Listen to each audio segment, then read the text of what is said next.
In this edition of In the Trenches with Dave Lapham, brought to you by First Star Logistics, we visit with Jimmy Burrow, father of Joe Burrow. And Joe Burrow, the Q score, otherwise known to a lot of people as Q rating, that's what I know it as.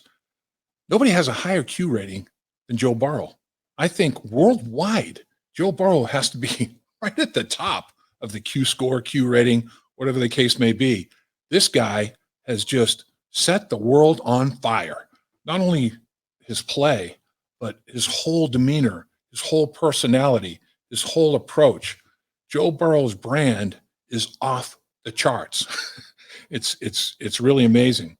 And Jimmy Burrow and his wife Robin obviously are very proud of what Joe Burrow has accomplished, and rightfully so. And we'll talk to Jimmy about what their feelings are when Joe doesn't get up off the football field immediately after a play, when he's hit and sacked and is on the ground. That has to be tough for a parent, even if that parent is a former football coach like Jimmy Burrow. And we'll talk about the inner drive that Joe Burrow has. Did he always have it? There's a lot to learn about Joe Burrow. Who better to learn it from than his dad, Jimmy Burrow, who was a great football coach and great football player himself.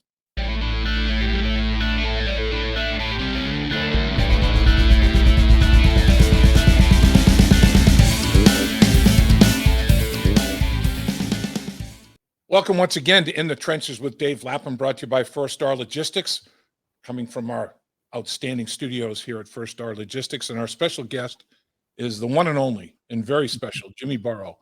And Jimmy, saw you at the Super Bowl, and I know you were swamped. You had all kinds of media obligations.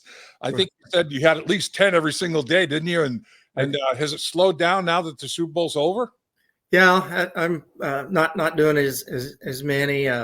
It was those first few days that week were about 10 a day, and then I pretty much cut it off for the most part once I got down there and just tried to enjoy that experience with Robin and friends and family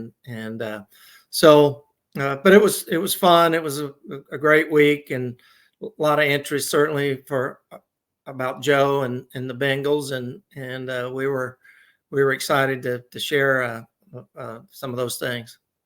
I think if you took a poll right before the Super Bowl, international poll, what's the number one topic, the number one subject, the number one person, it would be the Cincinnati Bengals and Joe Burrow. I mean, it took the world by storm. I mean, the quote underdog story that fans that didn't really, have any skin in the game as such. Yeah. They all sided with the Cincinnati Bengals. It was amazing on a worldwide basis how many fans that the team picked up and your son picked up. I bet he can't go anywhere. Well, it was exciting, and a lot has to do with just the personalities on the team. I think there's a lot of personality on the Bengals, and then to win games there at the end like they did. I mean, that was nerve-wracking to us and exciting for the fans, and I think people really bought into that journey, and it was fun to see all the excitement around the country. My understanding is that Joe's already working out. Joe's already going over to the facility and in starting his off-season process. I mean, this guy, your son, is so focused. Is that true? I mean, has he already started his off-season program as such? I haven't visited with him this week to see. I think he did take some rest. That might have just been a week or so, or a few days. But yeah, he's not one to kind of idle his time and just rest. But certainly when I talk to him again, I'm going to make sure that he knows he needs rest. But that's just the way he kind of is wired, is especially when you lose a game like that, then he's already on to the next year and working hard to get better. I think the whole team's probably focused already on next year, and that's a good thing. No doubt about it. I can't imagine the tug of war that goes on with you as you're watching any game, never mind the Super Bowl, with your son at the quarterback position, the highest profile position, you being a coach, a great coach for as many years as you did that, grace that profession with you taking control of young lives like that. What is it like when Joe in the Super Bowl gets hit and is down, and it looks like, oh geez, how severe, how bad could this be? That has to be mind-boggling, is it? Yeah, we're even more concerned after last year. We just always know if he bounces up, he's usually can shake it off. If he stays down for any length of time, that's how we determine how serious it is. But we certainly don't like to see him laying there. We once upon a time probably didn't think about him getting injured very much at all, because he really hadn't been injured too much over his career, all the way back to third, fourth grade. But since last year, it enters our minds a little more. But then the coach kind of kicks in, like, hey, Joe, you got to shake it off. It's a Super Bowl here, and I knew he would. He wasn't going to come out of that game unless they had to carry him off the field, and so he kind of gingerly went off and kept moving and was able to come back in. He is one tough customer. I know that he initially sprained that MCL, the medial collateral ligament, sometime in December, like I think early to mid-December. So he played quite a few regular season games and all the playoff games, with that issue, and it got hit a little bit, and that's painful when you have any kind of an injury and get hit like that and twisted, contorted, improperly during the Super Bowl. I'll tell you, his pain tolerance is about as good as I've seen. I mean, has he always been that way? Yeah, he really has. He's been able to shake things off that I'm sure were painful, and really the injuries that he's had over the years that required some extra time. He always comes back before the allotted time, usually, that the doctors say, well, you can't really do anything for 6 weeks, and then he's back doing things for 4 weeks and those type things. But and a lot of credit for those type things goes with the people that work with him too, the trainers over the years, and the strength staff, because if he's willing to put into work, which he is, then those trainers and the rehabilitation people, the physical therapists, they'll do whatever they need to get him back, and he's always really done a good job of being there, working hard, and making sure he's on schedule. Joe has a father that is, an X's and O's guru. So what was it like, through the playoffs? Did you guys talk football at all? Or is it just, all right, I know what this is like, I'm going to leave Joe alone. It's football nonstop for him, 24/7. I'm not going to add to that. I didn't want people doing that to me when I was coaching, so I'm not going to do it to my son. Or what is the mix? What, you guys ever spend any time? Does he ever open up to you about this is what we're thinking, and anything like that? No, I'll ask him. We usually only talk to him maybe once a week during the season, and I might ask him, what are they doing in the secondary, or pass rush wise, where's their strengths, but it's very, very brief. I found out a long time ago that he doesn't really want to get into those kind of discussions with Dad, and so I leave it to the coaches and kind of come up with an opinion myself from just watching games on the TV to see what they're doing against Joe. But it's more casual conversations and those type things, and typical mom and dad things, questions, not coach speak. Right. Over the years, Joe's driven to be great. He has high expectations of himself, and he meets them. He sets the highest bar that can be set, and he's right there. He's right there, reaching for it all the time. Did you notice at any time during the transformative years of his career as a young football player that he was doing that sort of thing, that he was unusual in, I'm setting some goals here, I've got this lofty goal, but I have some intermediate goals I'm going to grab hold of along the way as well. Yeah, I'd say from early stages of his all sports, he just hated to lose and wanted to win championships, and so every game was kind of a measuring stick for him to get to the end of the tunnel and win that final game. So he was driven even third and fourth grade. I'm sure he could tell you games in baseball and in basketball that went his way in the championship, and games that didn't. But he just wants to win, very competitive, and it's been a good thing for him over the years. Again, starting back here in Athens, that his teammates, a lot of them were driven that way and wired that way, and that happened at LSU, and it's happened with the Bengals, where those guys are so competitive, they hate to lose, and they're all in it together to win championships. And so he loves that about his teammates, and I'm sure we're going to get one of those championships one of these days.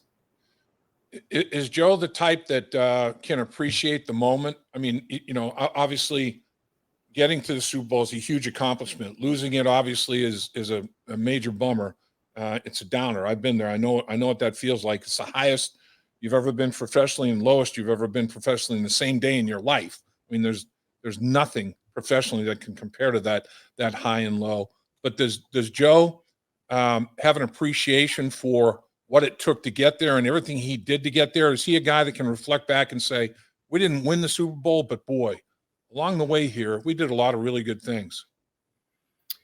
Yeah, I'm sure you have to give him a few days, though, for him to process that game, and then I'm sure that he looks back and knows that what they accomplished, was great. But it takes him a while. Just I've always said that our family we're not good losers, so we don't just jump back into everything's great right after a tough loss. So I'm sure it hurts and still hurts, but he knows that what they did was a great thing, and certainly something that they can build on. What was the biggest moment of pride for you as a dad and as a guy that is a football lifer? What moment during the course of the season, or was there more than one moment during the course of the season where, I mean, your chest was swelled up, you were busting with pride about what Joe was doing? Well, there was a lot of them. Yeah. I mean, the one that sticks out is recently the Super Bowl when he and I think it was Joe Mixon went out for the coin toss, and you understand that your son is at the pinnacle of all sports, to be able to walk out there at midfield for the coin toss and represent the state of Ohio, the Bengals and his teammates in that position, and that was special. I always remember that, but during the season, I mean, there were so many of them. I mean, the first time he was introduced at the Vikings game, but because he had come back from that knee surgery and had was able to play in that first game. Those are kind of first of the season and last of the season special moments, but there were tons of them in between also. At what point do you think Joe made his biggest leap, his biggest improvements as such in his game? And I mean, at what point did the maturation process, accelerate for Joe as not only a football player, but as the human being that he's become? I think that started once he got to high school and became the quarterback of the team, and all of a sudden, you're doing things that maybe haven't been done before at your school and in the area, and he's thinking that he has a chance maybe to go forward and play football, and then once he got to Ohio State, it was, hey, I'm I'm as good as anybody here. And so in your mind, you're always, when you go to a place like that, you say, well, am I good enough to be here? And it didn't take him long to realize that. And then certainly there were moments at LSU, probably the Alabama game, where he just says, I can play anywhere and compete anywhere. And that includes the NFL. So, various stages along his career. Did Joe always have that? I mean, that demeanor, even keel demeanor, the look. I mean, I'd hate to play poker against him.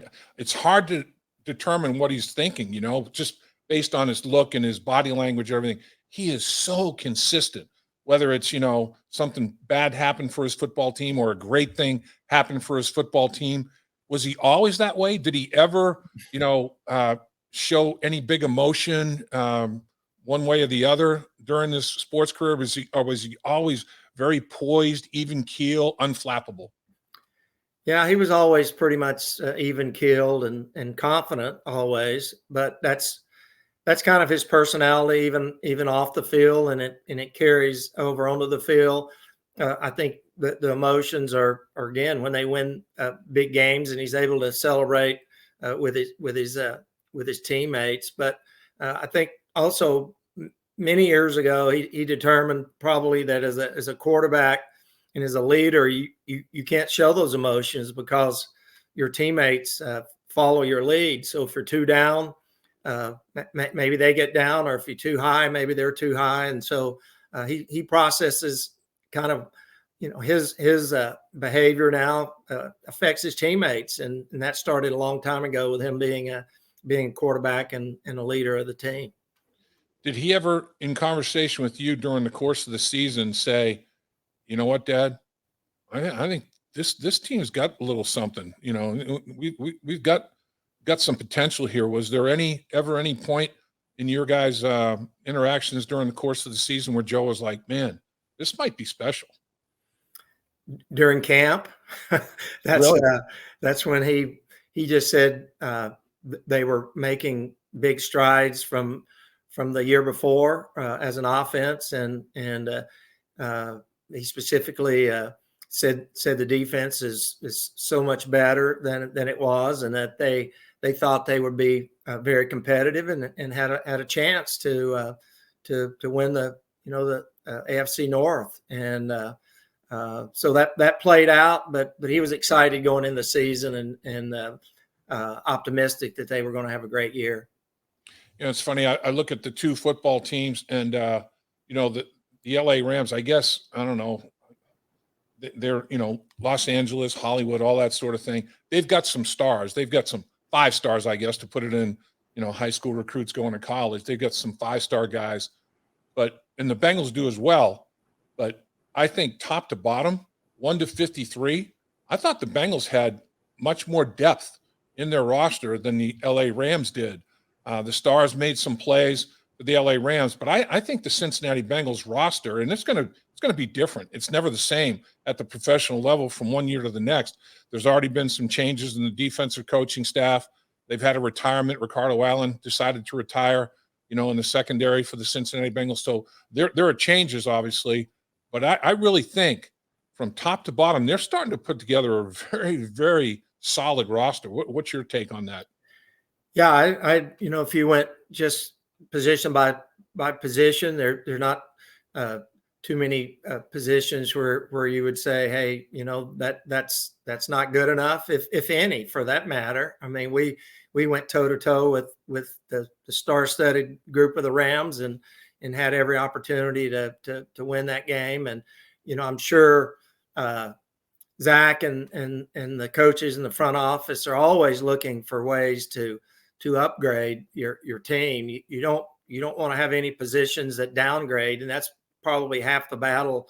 Also, is not getting worse at a position, whether it's somebody leaving or a trade or whatever that doesn't go well. So there's so much that goes into it. I've never been involved in the NFL. We had at a very small scale in arena football trying to organize how we were going to get better at the end of the year, and it's relevant to whatever professional league you're in. But yeah, they're set for a long time with personnel, and it showed during the season and during the Super Bowl too. For Joe to get to the Super Bowl in his second year and didn't even complete his rookie year in its entirety. He only played, unfortunately, 10 games in that season. To get to the Super Bowl the following year, it's incredible. How much upside, how much more? Joe has a high floor, obviously. I mean, he's got a very high floor. How high is the ceiling? I mean, it's how much better can Joe Burrow get in your mind, Jimmy?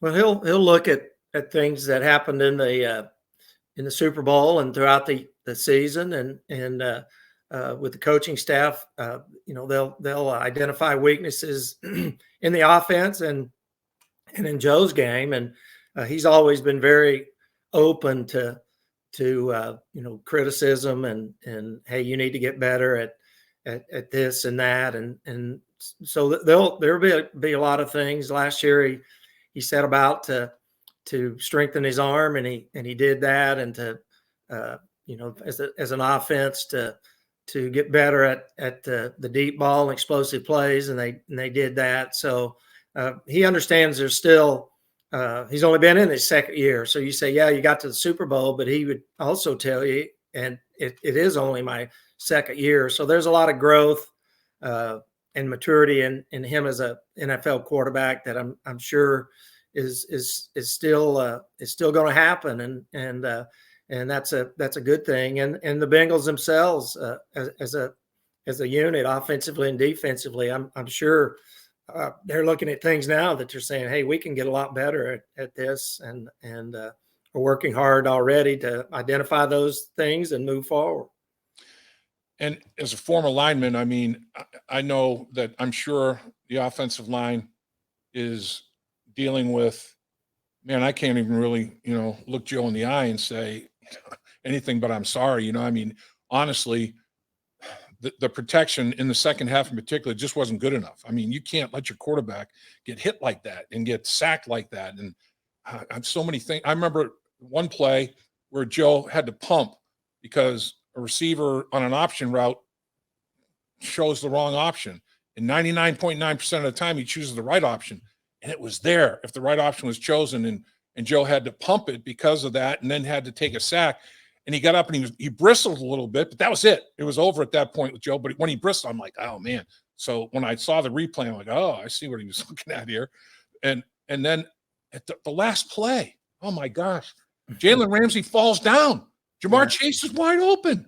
Jamar Chase is running all by himself. Joe didn't have time to he tries to do a Houdini deal to spin and throw the football, and he made a great throw under the circumstances there. It was incredible that he's even able to get the ball off. But, I just, as a lineman, think, man, if I had just given my quarterback a little bit more opportunity, we'd be Super Bowl champs right now.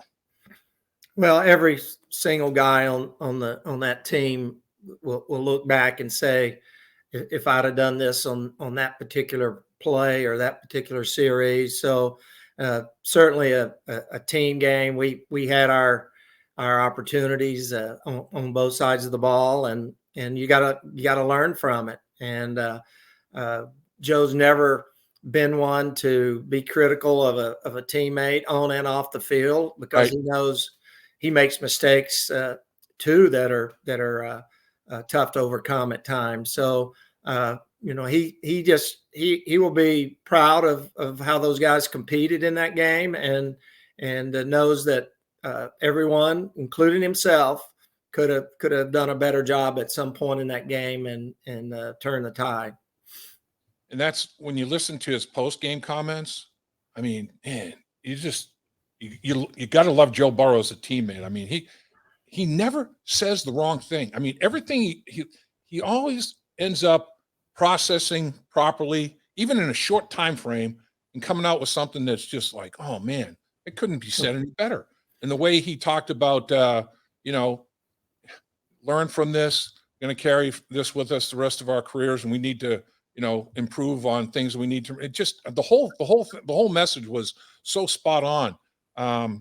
And you look at free agency now. That's coming up here first and foremost. I don't think there's one player in the National Football League that would not have the Bengals on their short list as a free agent because Joe Burrow is the quarterback of that football team.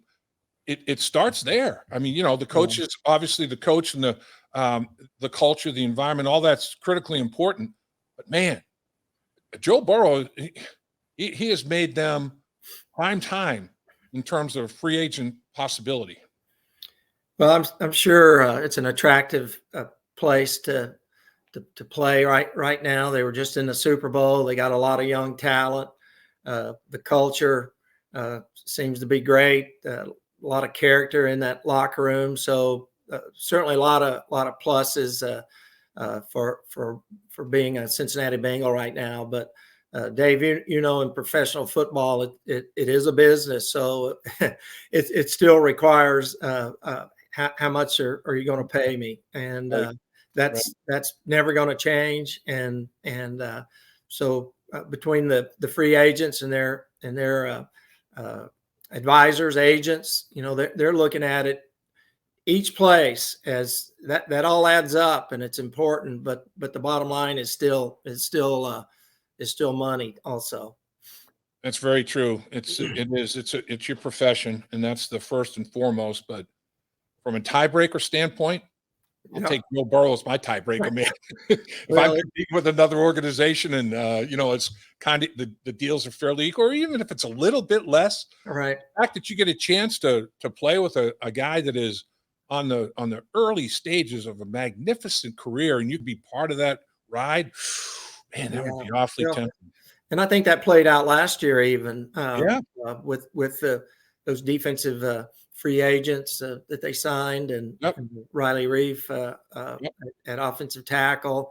So it started to really come about last year with those guys hitting on the right free agents, not just talent wise, but again character wise and good guys and guys with big hearts and the will to win. So all that goes into it.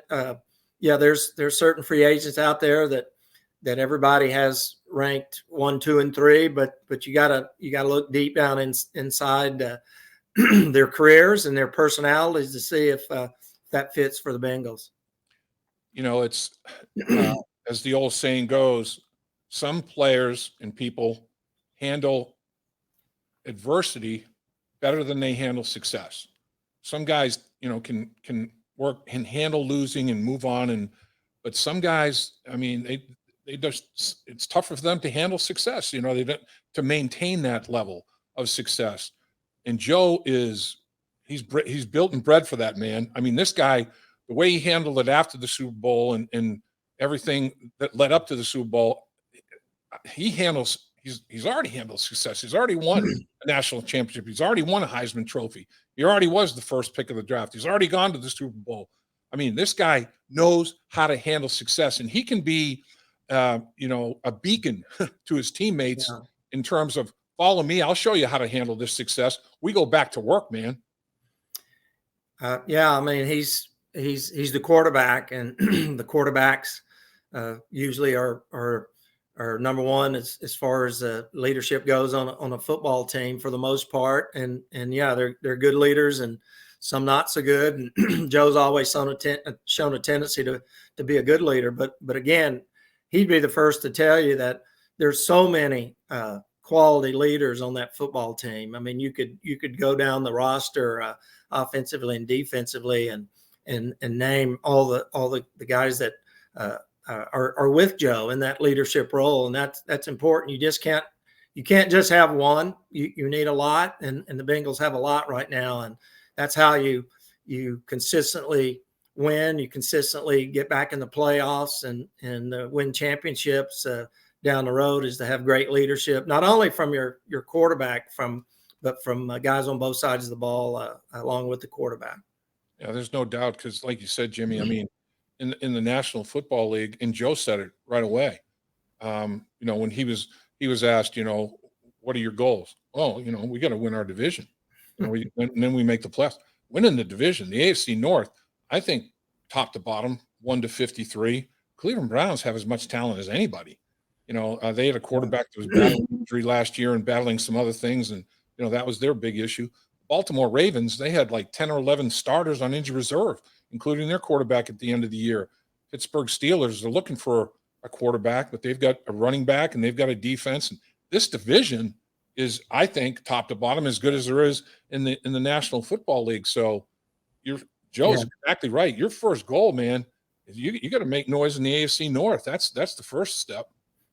Yeah, anytime you play those teams 2 times a year, I mean, there's 6 football games that can go either way. So that kind of dictates your whole season, is how you do in a conference. And the harder the conference, the harder that is. The one good thing is, the Bengals have done it. They've won the AFC North, and they'll be confident going into the season that they can do it again. There's no question. Well, Jimmy, I can't thank you enough for all the time that you gave us. I know you were a busy guy with success that your son enjoyed during the course of this season, that the Cincinnati Bengals enjoyed, and you're a class act all the way, sir. And I think everybody realizes that after having watched and listened to you, not only with us, but with other people as well. And the apple didn't fall far from the tree. I mean, you and Robin have raised an unbelievable young man. I mean, he'd be the pride and joy of anybody. There's no question about that. No, we appreciate those kind words. Rob and I like to listen to you guys on your calls on the big plays. We don't listen to during the game, but when we get home and we pull up all the big plays with your guys' reactions, and I appreciate all you do for the Bengals. We appreciate all the support from the whole state of Ohio, and especially Southeast Ohio and Athens and Cincinnati. It's been an awesome year, and there's going to be a lot more in the future. No question about it. Well, here's to a successful free agency, draft, trades, whatever it takes to improve the football team, whatever percentage that it would take to win the Super Bowl, because, man, they've got something cooking now. And I can't wait to see the final product before next season starts. Got an opportunity here and can't even consider squandering it. I mean, you got to build on what's happened so far. Yeah, we're excited for the future, and all the former Bengals can be proud. I saw I don't know if you posted it or somebody posted that my teammate Tony Davis the other day on a run. I don't know if you saw that, but I did. That brought back great memories. I saw him do that 100 times or more at Nebraska, and I'm sure you saw it. But guys like that and people that played for the Bengals really jumped on board. I heard from Tony almost every week, and that's a fun thing to make former players proud of your team, and the Bengals certainly did that. I got a quick story about him, and tough Tony Davis is, obviously what we called him. This guy, honestly, may have been the toughest human being I think I ever saw. In one game, his face mask broke, and he broke his face. I mean, he had to have surgery to repair up under the roof of his mouth and repair damage to broken bones in his face. And he gets a new helmet, wants to play the next week.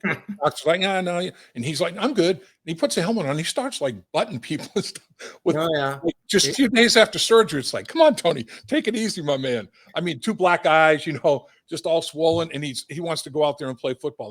That guy was tough. Yeah, probably the toughest football player, certainly that I ever played with. And really? One of the toughest I've ever seen. I mean, his helmet, after those old Big 8 games would have just purple if you're playing K-State and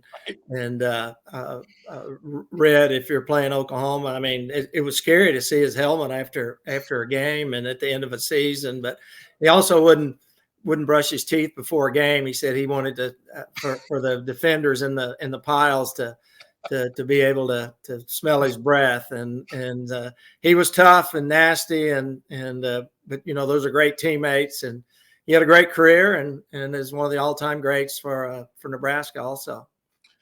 Well, I tell you, the Burrow family, your football career is legendary, and your son is building chapter upon chapter of an unbelievably legendary football career. I mean, they could do a football life. You know how they do those stories, football life they could do a football life on Joe Burrow already, and he's just starting. I mean, it's unbelievable. Unbelievable. There's a lot more to come where he's happy to be a Bengal, and we're fortunate and blessed to be able to be a part of the Cincinnati Bengals, and will be for a long time. Well, as a Bengal alum, we're thrilled that your son is a Bengal quarterback for this franchise. There is no question about it. And Jimmy, thanks again, and enjoy the off season. You guys going to travel a little bit? You're going to go get some fun in the sun somewhere? Yeah, we'll.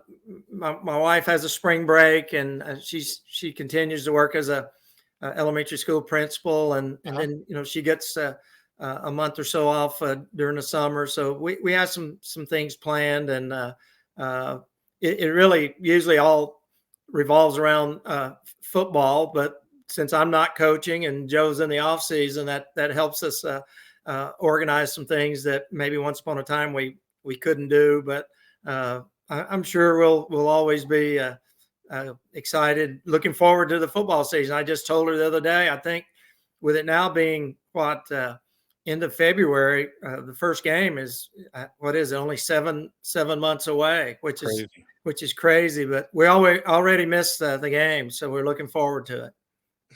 Well, when you have a chance to get out in the links, hit them long and straight, sir. Well, that's a challenge, but I'll try. Thank you, Jimmy. Have a great one. Thanks a lot. Have a good day. At First Star Logistics, we're a very strict company that really puts the pressure on our employees.